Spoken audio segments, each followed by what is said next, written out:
confirmed by the club, Asmir.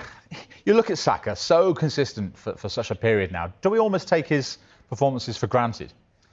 I wouldn't say that. I think, we all know he's a world-class player. Obviously, Arsenal's main man and done it for quite some time now. And I think that's why he's being rewarded with another new deal. It's a player they want to continue to build around and keep part of their core group of players for many more years. And I think, again, what will take Bukayo to the next level is, of course, winning titles and winning the Premier League. I think that would put him on a different level with some of the other Premier League greats. But I think he's someone who's been so consistent in the limelight all the time and just goes about his business in really the right way and has delivered the goods for many years. And yet, at a time when they're absolutely flying, he's actually only scored once since early November. A couple of months. But unlike him, anything to worry about? No, I don't think so. And I think, again, that's incredible, really, when you think about that, how well Arsenal have been doing that. He's only been scoring that many goals. So I think the success for Arsenal this year has been the fact that they've spread the goals around the team. Obviously, been incredibly efficient on set plays. We all know that, but I think there's a lot more firepower around that Arsenal team. So one thing Bukayo Saka does, he does draw attention of a lot of defenders.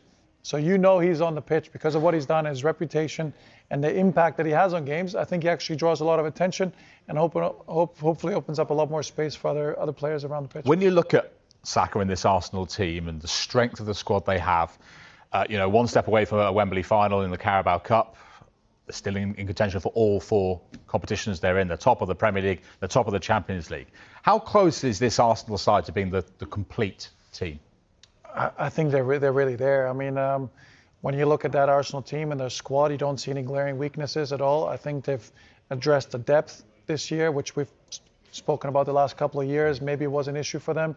So they have a lot of firepower, they have a lot of options, some key players coming back from injury now. So for them, I know their goal is, they're a massive football club, their goal is to compete and try and win all four trophies that they're in. So why couldn't they go really far in all these competitions and make sure they get one, maybe two, and then see what they can do in the other ones? Because that's the thing, you just had to look at their bench last night and you see the depth of the squad. They've certainly got the squad to cope with those demands, haven't they? Yeah, I really do think they have. And I think, again, it's competition for places, making sure they keep everyone on their toes, refresh the squad, give players a chance, make sure they keep everyone fresh going into a very important second half of the season. I mean, it's almost because Bukayo Saka has set himself such high standards, why people almost question the goal tally this season. But I think Asmir is right. There's so much firepower within that side. And also, set pieces have an impact on his goal-scoring record. So I wouldn't be that concerned about him not scoring that many goals this season just yet. What about Gyökeres, Yeah. Dave? Was last night a turning point, maybe? Possibly. I think from now to the end of the season, it's big game after big game. This is when it really matters. So if he's not scoring, then he might well find himself out of the team. Last night could be a key moment for him. I wonder whether... I'm not sure we can read too much into the celebration after the goal last night, but this is the first part of the goal. Watch his body language here as Saka turns away from the pass. He's not that happy about him not getting the ball into the box first, but eventually the ball does come in, and because of the Sanchez mistake, he rolls it in. Now, look, the adrenaline's pumping at this moment, but he does give Saka a little bump here, and he goes, there's the bump, and then he goes to find Ben White. I don't think we can read too much into that, but the reaction to not getting the ball from Saka perked my interest a little bit, and I wanted to have a look at the pass completion rates to Viktor Gyökeres in the final third, and Bukayo Saka is actually fairly low down on the list, and maybe it's a case of trying to develop that relationship with Saka as to when to get that ball into the box for him. Eze has the highest completion rate at 55%, then comes Odegaard. Calafiori's up there at 44%, 27 passes attempted to Gyökeres in the final third. And Bukayo Saka is there fifth on the list with just a completion rate of 39%. Putting that into context, by the way, last season he combined with Kai Havertz quite well, and his pass completion to Havertz was above 50%. So that's a significant leap, you would have to say, last year to this year. Maybe it's taking time for them to realise that combination as to what each other wants. I've got examples as to where things could well have been done differently by Bukayo Saka. This one was against Brighton. He gets the ball in space. Can he deliver that ball across the box first time? He takes another touch, then he takes another touch. Finally, the ball does come in, and then it's cleared away. Does Gyökeres want that ball quicker across the front? Again, against Fulham, can the ball go in now into the box? He takes an extra touch, an extra touch, the ball comes in, the chance is missed. And then the final example is one where he does get the ball in first time. This time it's Ødegaard on the right. SAKA fires it in first time. Gyökeres doesn't finish it off, but Eze absolutely should do, and he fires it over. I just wonder from an Arsenal perspective, Asmir, what you think from Gyökeres as a striker. Is the balls he wants, the quick ones across the front that he can attack, is he that type of striker? Whereas Havertz last season was a kind of cross it into me, I'm more physically... Defensively, it doesn't take that many goals for them to win. So once you get a lead, you know you're so good defensively, you end up managing games. You don't have to win them 4 or 5-0, you end up 1 or 2-0. So that has an effect as well on their actual goal return and the statistics. Arsenal paid a lot of money for Gyökeres. They want to make it work for him. How big a problem for him, though, is the return of Havertz and Jesus from injuries? Well, listen, of course you have to perform, you have to score goals, and you have to benefit the team in the right way. Again, Gyökeres probably does a lot of unselfish things for that team as well, in terms of his hold-up play and the work rate and the pressing. So I'm sure there's definitely a lot of good things he's doing. Otherwise, they wouldn't be winning as many games as they have. Arsenal this year have an incredible amount of competition for play, especially when they're all healthy, which again gives Arteta great options in all these different competitions to make sure everyone's ready to go and firing. They've got a lot of variety in that front line. We did a piece on the Premier League show last night about the real variety in terms of profiles of 4 players and strikers that Arsenal have got now. We've got Gabriel Jesus, who's a real runner, likes to get involved in the game. You've got the physicality that we've already talked about with Kai Havertz. You've got Gyökeres, who wants to get in behind.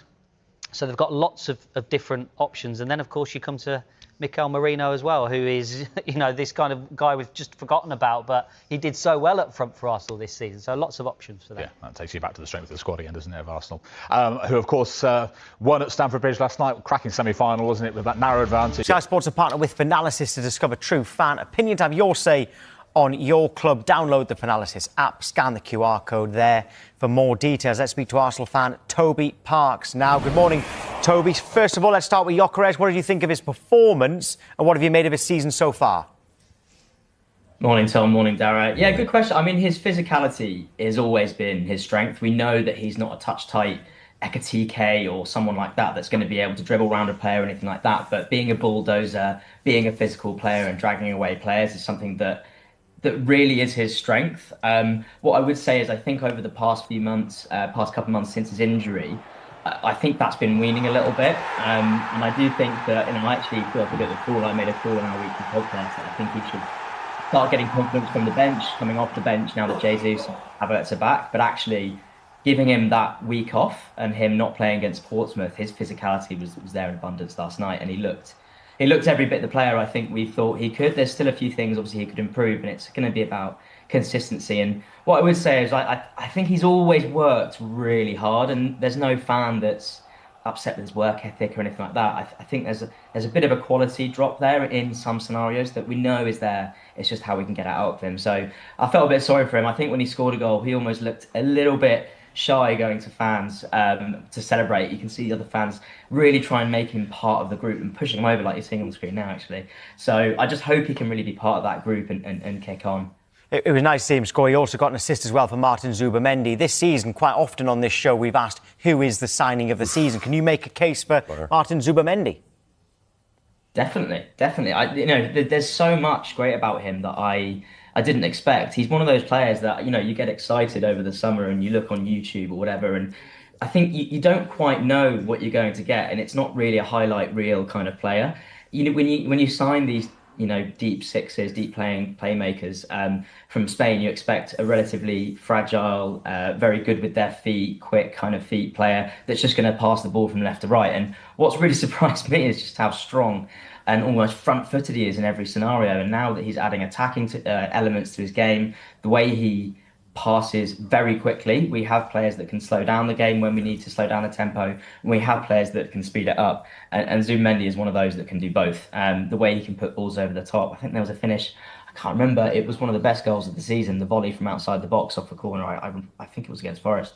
I can't remember, but he's adding so much to his game. And last night, he was just electric, and off his left foot in so many different scenarios too. It's going both ways, which is something that, again, I just did not expect from him, and I always get surprised every game. I'm shocked at how well he settled, how quickly he settled in the Premier League, because usually you get there's maybe a 3 or 4 month betting in period and they're in and out and whatever else, but he is truly world class now. I mean, what he's come in and done in the first kind of half of the season, and you look at now Declan Rice and, you know, freeing up players to be able to do more. And like you just said there, he's not just your traditional 6. He can pop up with a goal. He can pop up with that creativity when it's needed. And yeah, I'm amazed how quickly he's adjusted to it all. Superb signing.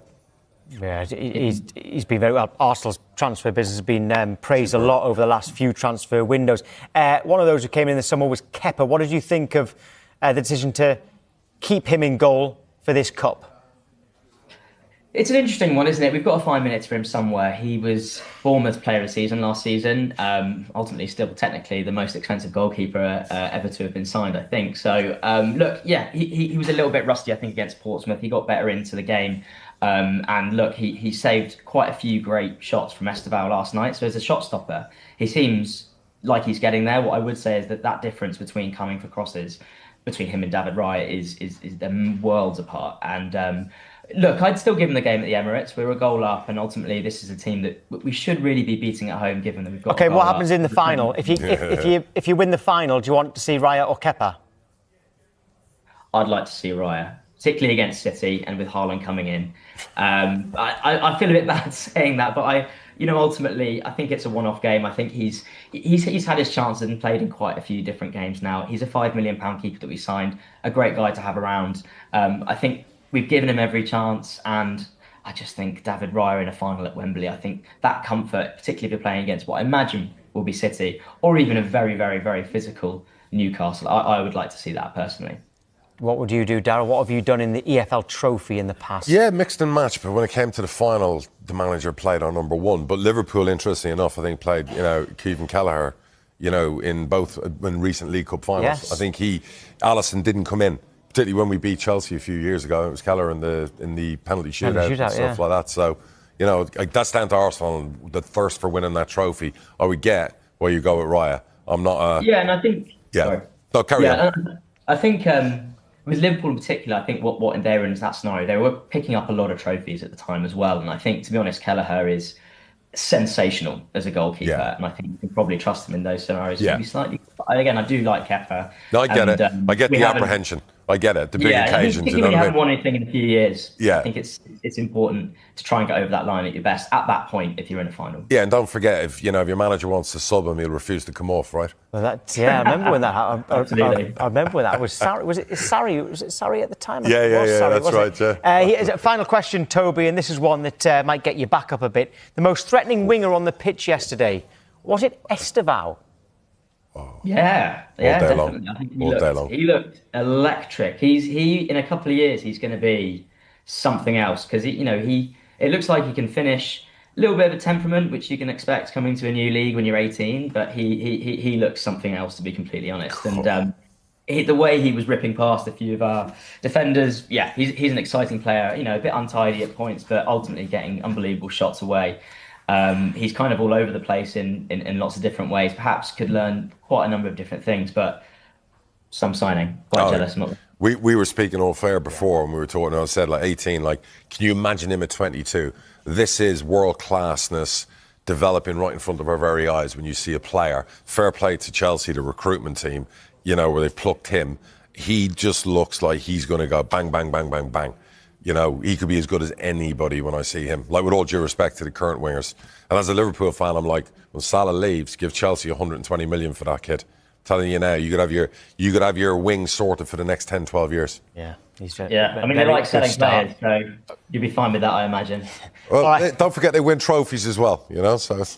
Come back to me in a year, we'll see what happens. All right, okay. Toby, thank you.